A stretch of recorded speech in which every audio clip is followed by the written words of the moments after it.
Good morning बच्चों, कैसे हैं आप। आज मैं आपके लिए 6 क्लास का पेपर लेकर आई हूँ। जो आपने कल किया था, जो आपका कल पेपर हुआ था, जिन बच्चों ने दिया था उनका आज मैं पेपर सॉल्व करके बता रही हूँ। आप अपने अपने घर में बैठकर देख सकते हैं कि आपने कौन कौन सा प्रश्न सही किया है। अपने मम्मी पापा के साथ बैठकर देखें ताकि आपको पता चले कि आपने कौन सा सही उत्तर दिया है और कौन गलत किया है, और ताकि गलत जो किया है वो दोबारा गलती ना करें, उसको सही कर लें।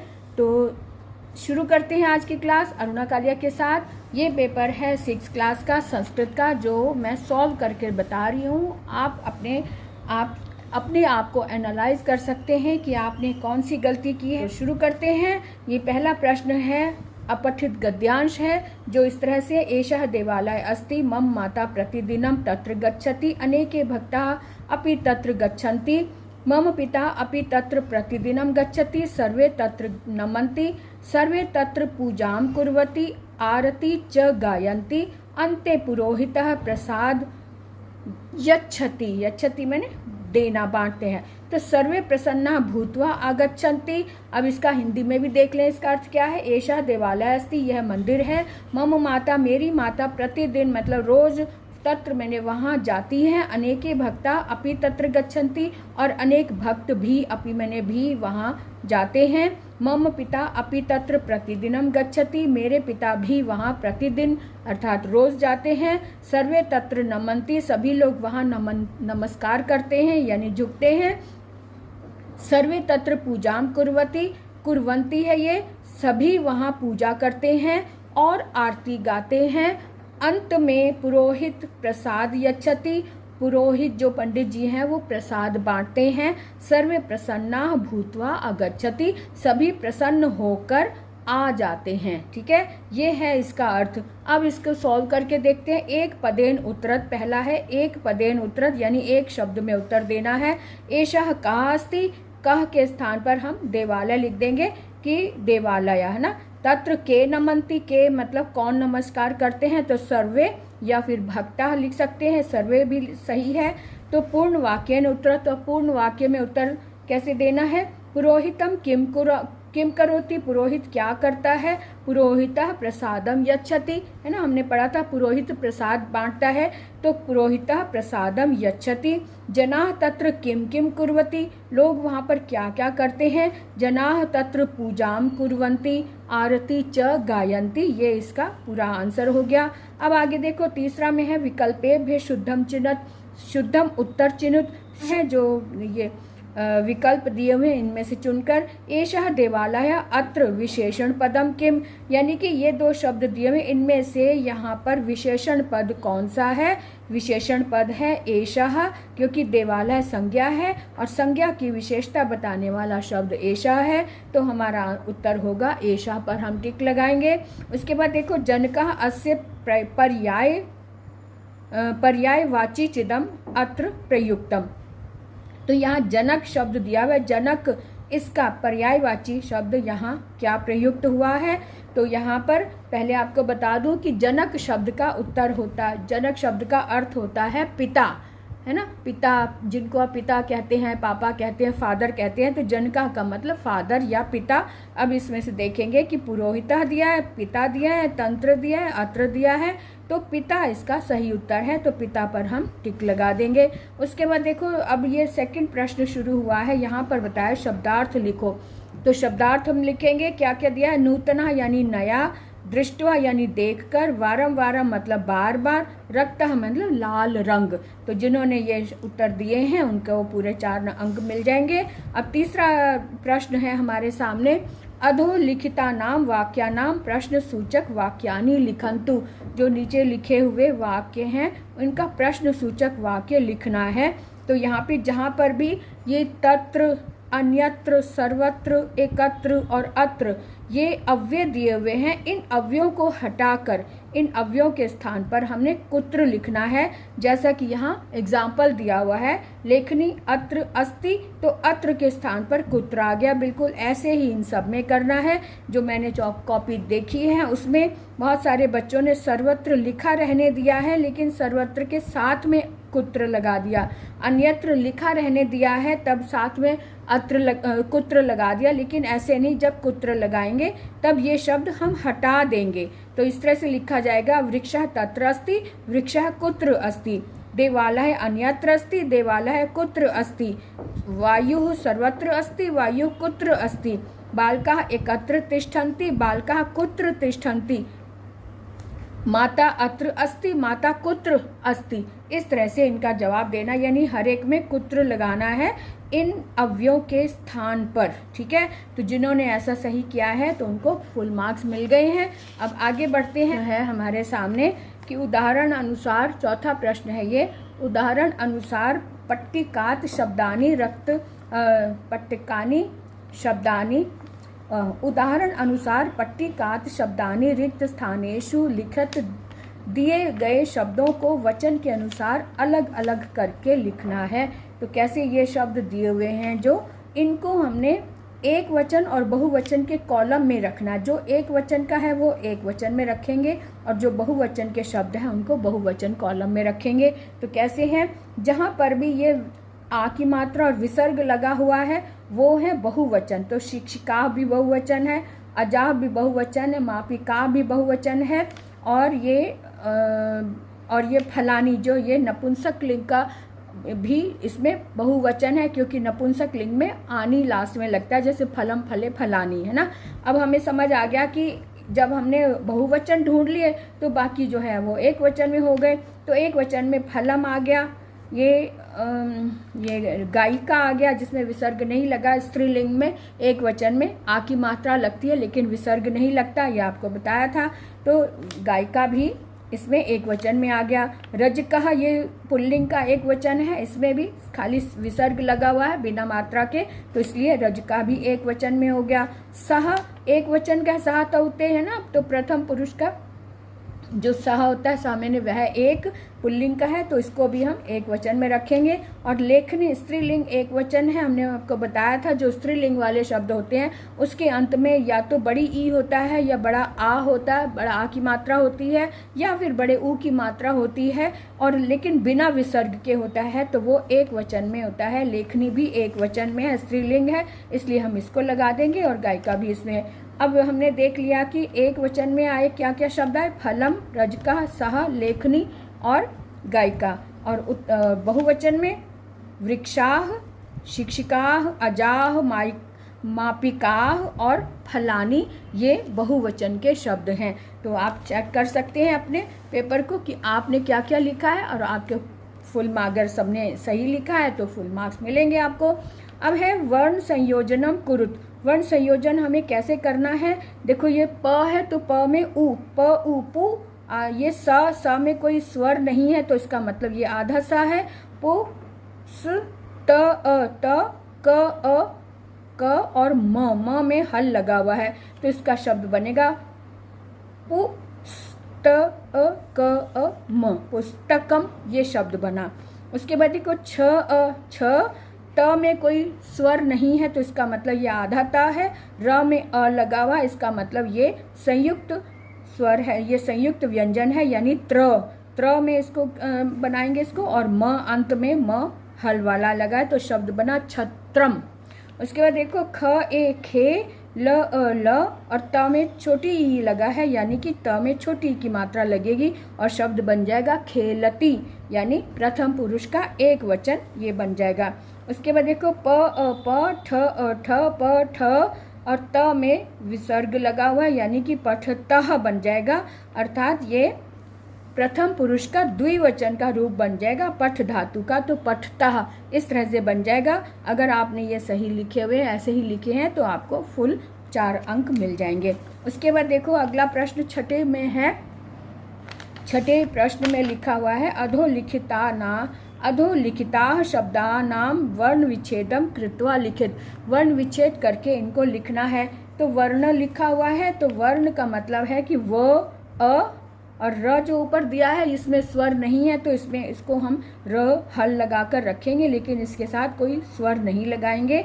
और उसके बाद सीधे ण पर आएंगे। ण में अ की आवाज़ आ रही है, ण में हल लगाया और अ में विसर्ग है तो अ, ये बन गया वर्ण का वर्ण विच्छेद।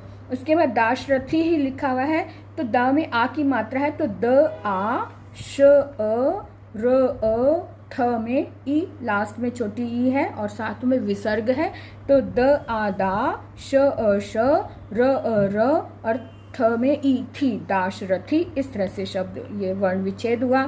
उसके बाद पद्यम को कैसे करेंगे, क्योंकि द्य जो है ये संयुक्त व्यंजन है, तो संयुक्त का मतलब इसमें द आधा है और य मिला हुआ है, द और य मिला हुआ है, तो य में स्वर दिख रहा है, तो कैसे लिखेंगे, प अ प, द य अ द्य और म लास्ट में म में हल लगा हुआ है, तो पद्यम ऐसे बन गया।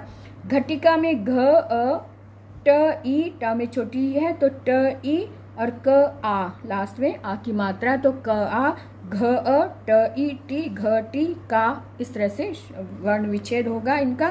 अगर आपने भी ऐसे लिखा है तो आपको भी 4 अंक पूरे मिल जाएंगे। अब 7वां प्रश्न है हमारे सामने, अधोलिखितेषु अव्यय पदानाम अर्थ सह मेलत कुरुत। इनके जो अव्यय पद हैं इनका अर्थ मेल करके हमें मैच करना है, मेल करके लिखना है। तो देखो हमने कदा, पहले नंबर पर कदा है, तो कदा का अर्थ होता है कब, तो कब यहाँ पर है, तो ये पहले नंबर का मैच हो गया। अत्र मैंने यहाँ होता है, तो अत्र दूसरे नंबर का ये मैच हो गया। और कुत्र मैंने कहाँ होता है, तो तीसरे नंबर का मैच ये हो गया। और च का मतलब और होता है, तो चौथे नंबर का मैच ये हो गया। इस तरह से आपने भी इससे मिलाया होगा तो बिल्कुल सही हो जाएगा। कदा, अत्र, कुत्र और च, ये इस तरह से, ठीक है। तो अगर आपने भी ऐसे लिखा है तो आपको भी फुल मार्क्स मिल जाएंगे। और चिंता बिल्कुल नहीं करनी, क्योंकि अभी तो हम सीख रहे हैं, विद्यार्थी हैं, गलत भी हो जाए तो कोई बात नहीं, हम फिर से सीखेंगे, है ना। तो इस बात का ध्यान रखें, निराश ना हो। अगर आपका गलत हुआ है तो कोई बात नहीं, हम क्लास में इसको ठीक करवाएंगे।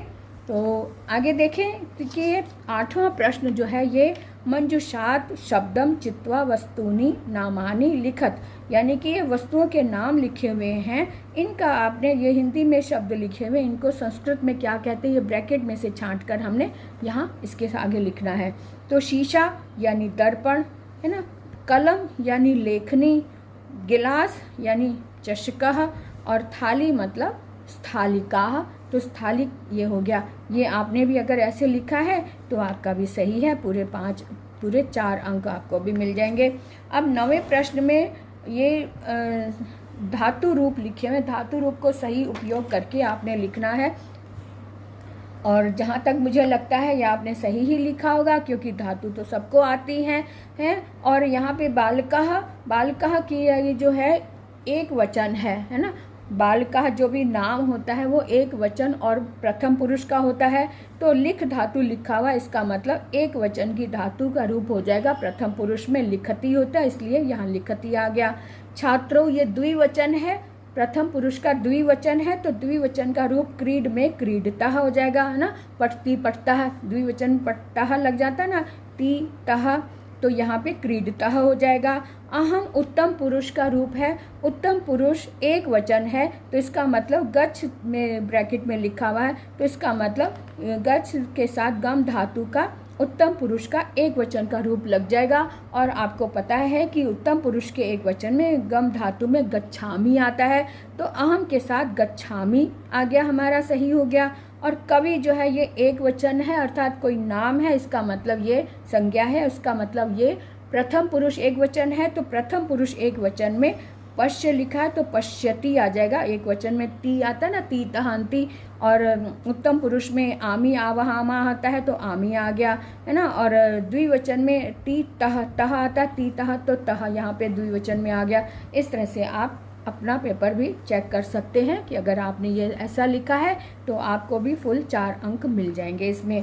अब आगे 10वां प्रश्न हम देखें कि 10वें प्रश्न में हमारे सामने दिया हुआ है, निम्नलिखित वाक्यानि अधिकृत्य उदाहरण अनुसारम प्रश्न निर्माणम कुर्वन्तु। तो प्रश्न निर्माण करो उदाहरण के अनुसार। उदाहरण कौन सा, सह गजः, यानी कि सह तो हो गया एक वचन प्रथम पुरुष का, और गजः बने हाथी होता है, तो हाथी के स्थान पर हमने प्रश्नवाचक शब्द लिखना है कह, सह कह। तो इसी तरह से आपने यहाँ पर भी लिखना है। अब यहाँ पे ये देखना है कि अगर ये पुल्लिंग है तो पुल्लिंग के साथ तो कहाँ आएगा। हमने किम सर्वनाम आपको याद करवाए थे कि किम सर्वनाम अगर याद होंगे तभी आप प्रश्नवाचक शब्द कर पाएंगे, प्रश्न निर्माण कर पाएंगे। तो यहाँ पर एक वचन पुल्लिंग में आ रहा है कह, तो अगर ये स्त्रीलिंग होगा तो स्त्रीलिंग में जैसे यहाँ पे सा लिखा है आ की मात्रा, इसी तरह से का आ जाएगा। स्त्रीलिंग का मतलब कौन, तो सह में कह विसर्ग आ रहा है, जहाँ विसर्ग आ रहा है वहाँ विसर्ग, जहाँ विसर्ग नहीं आ रहा आ की मात्रा आ रही है वहाँ पर आप भी का में आ की मात्रा लगा देंगे। इसी तरह से इसको लगाएं से हल करेंगे। सह बाल कहा सह कहा, सा लता सा का, सा नदी सा का, यहाँ क्योंकि नदी भी स्त्रीलिंग है तो यहाँ भी सा का आ जाएगा। तत्फलम ये नपुंसक लिंग है, तो नपुंसक लिंग में किम सर्वनाम को किम के कहानी ऐसे आता है, इसलिए ये एक वचन है फलम, तो इसलिए किम आ जाएगा, तत् किम आ जाएगा। सह वृक्षः सह कहा, इस तरह से अगर आपने भी इसका हल ऐसे किया है तो आपके 5 अंक पूरे मिल जाएंगे। अब आगे 11वां प्रश्न जो है हमारे सामने संख्यावाची का है। यहाँ जो संख्याएं लिखी हुई हैं इनको हमने संस्कृत में लिखना है, तो जो ये ऑप्शन दिए हुए हैं ये गलती से इसको नहीं देखना, क्योंकि ये एकदम वही सही नहीं लिखे गए हैं, क्योंकि शायद मिसप्रिंट हो गया है या तो इसलिए मैंने कहा था कि जो ये संख्या लिखी हुई हैं इसको आपने देखकर इनकी संस्कृत लिखनी है। तो 30 को संस्कृत में 63 बोलते हैं, 50 को संस्कृत में 65 बोलते हैं, 40 को संस्कृत में चत्वारिंशत् बोलते हैं, 35 को पंचत्रिंशत् बोलते हैं और 14 को चतुर्दश बोलते हैं। तो इस तरह से आपने अपना मिला लिया होगा पेपर कि आपने क्या क्या लिखा है। तो अगर गलत हुआ भी है तो कोई बात नहीं, हम फिर से सही करेंगे, उसको फिर से अभ्यास करेंगे, फिर से उसको हम सही दोबारा लिख पाएंगे, है ना। तो इसलिए ये तो हमारा परीक्षा का मतलब है कि हम अपने आप को एनालाइज कर पाएँ कि हमें कितना याद हुआ है। तो अगर नहीं सही है तो कोई बात नहीं, परेशान होने वाली बात नहीं है, हम फिर से अभ्यास करेंगे, नेक्स्ट एग्ज़ाम में नेक्स्ट परीक्षा में हम और अच्छा कर पाएंगे, ठीक है। तो ये 5 अंक का है, जिन्होंने सही लिखा उनको 5 अंक मिल गए हैं। हमारा 12वां प्रश्न है इस तरह से, पट्टिकात निम्न वर्णानाम उच्चारण स्थानानि चित्वा लिखत। उच्चारण स्थान चुनकर लिखने हैं जो पर ऑप्शन दिए, ये ऑप्शन दिए हुए हैं कंठः, तालु, दंतः, ओष्ठौ और नासिका। तो इसको हम शब्द देखें इसका, तो प जो है प का उच्चारण स्थान ओष्ठ होता है, क्योंकि जब हम बोलते हैं तो दोनों ओंठ मिलते हैं इसलिए ओष्ठा हो गया। ख में श दिया हुआ है, श जो है इसका उच्चारण स्थान तालु है इसलिए ये तालु हो गया। अंग जो है, अंग को जब हम बोलते हैं तो नासिका से बोलते हैं, नाक से आवाज़ आती है अंग, इसलिए नासिका हो गया। थ का मतलब थ जब बोलते हैं तो दांतों के पीछे की तरफ जीभ उसे टच करती है, तब हम त थ द ध न बोलते। त वर्ग का उच्चारण स्थान दंत है इसलिए दंत हो गया। और ख जो है ये क वर्ग का है, तो क ख ग जो भी बोलते हैं तो कंठ से आवाज़ आती है इसलिए ख का उच्चारण स्थान कंठा हो गया। तो अगर आपने भी ऐसा ही लिखा है। अब 13वां प्रश्न है कि मंजूषा में दिए हुए यानी कि ये शब्द जो दिए हुए हैं इनको इनकी सहायता से इन खाली स्थान को भरना है। तो कैसे, यहाँ पे शिक्षकः ज्ञानम यच्छति, शिक्षक जो है वो ज्ञान देते हैं, किनको देते हैं, छात्रों को देते हैं। तो यहाँ पे छात्राएं चतुर्थी व्यक्ति का लिखा है, छात्राएं आ जाएगा। शिक्षकः छात्राएं ज्ञानम यच्छति। तापसः आश्रमात् आगच्छन्ति, तपस्वी जो है आश्रम से आते हैं तो ये आश्रमात् आ जाएगा सेकंड नंबर पर। दानम भूषणम भवति, दान हाथ का भूषण होता है, दान देना जो हाथ का भूषण यानी गहना होता है, तो इसलिए यहाँ पे हस्तस्य आ गया। दानम हस्तस्य भूषणम भवति। और मृग जो है वो वन में चरते हैं इसलिए मृगः वने विचरति, वन में मृग विचरण करते हैं यानी घूमते हैं। तो यहाँ पे लास्ट वाले में वने शब्द आ जाएगा। इस तरह से हमने इसको फिल कर दिया, तो ये 4 अंक हमारे पूरे हो गए। अब यहाँ पे 14वें प्रश्न में मिलान दिया हुआ है कि कैसे मिलाना है इनको। मिलान दिया हुआ है, स्तंभ का में और स्तंभ खा में, इनको मिलाना है, ये अर्थ दिए हुए हैं। तो निर्झरा का मतलब होता है झरना, तो क में का झरना हो गया। सत्य का मतलब सच होता है, तो ख सच हो गया। और आतपह का मतलब धूप है, तो धूप गा हो गया। नीडेशु का मतलब घोंसला होता है, तो घोंसला में यानी ये घा का उत्तर हो गया। अब हम देखेंगे 15वां प्रश्न, जिसमें पठित गद्यांश को किस प्रश्न हमने देखने हैं, सॉल्व करने हैं। तो देखें, ये अतिथि देवो भव की छोटी सी लाइन है, 3 लाइन है, इसी पर आधारित ये प्रश्न है। तो राधिका वारम वारम किम वदति, राधिका बार बार क्या बोलती है? अतिथि देवो भव, वो बार बार बोलती है अतिथि देवो भव, और ये एक पद में ही उत्तर देना है इसको, अतिथि देवो भव, क्योंकि ये पूरी एक लाइन ही एक शब्द है, तो इसलिए इसलिए लाइन से लिखेंगे। मार्जार्या कति शावका, ये क्री गलती से लिख गया है, तो कति मतलब कितने शावक हैं, तो 4 शावक हैं, तो इसका चतवारा हो गया। राधिका शावकई केन वदति, यहाँ पे तृतीय व्यक्ति आपको बताया था कि जब भी किम सर्वनाम का प्रयोग करें तो उसके उसी विभक्ति को ही हमने देखना होता है।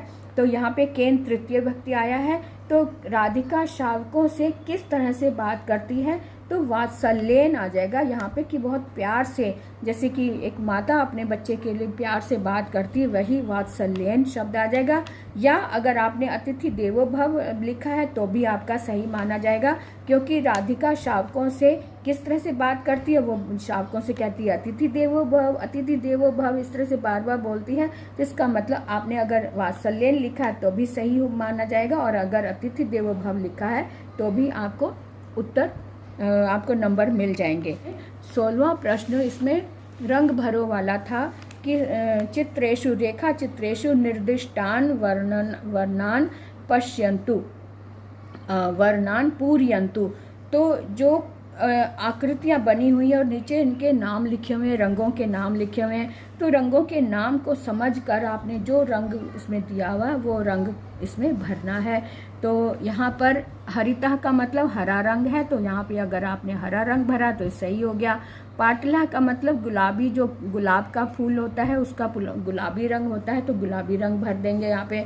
नीला का मतलब नीला होता है, तो नीला रंग यहाँ पे भर देंगे। और रक्तः का मतलब लाल होता है, तो लाल रंग यहाँ भर देंगे। अब केसरा का मतलब नारंगी होता है, यानी केसरी रंग होता है। और श्वेत का मतलब सफ़ेद होता है। और पीता का मतलब पीला रंग होता है। और कृष्णा का मतलब काला रंग होता है। इस तरह से आपने इन शब्दों को अगर समझ लिया तो आप सही रंग इसमें भर पाएंगे। अब यहाँ पर जो है ये मैच करना है, जो कॉलम है इसको मैच करके हमने लिखना है।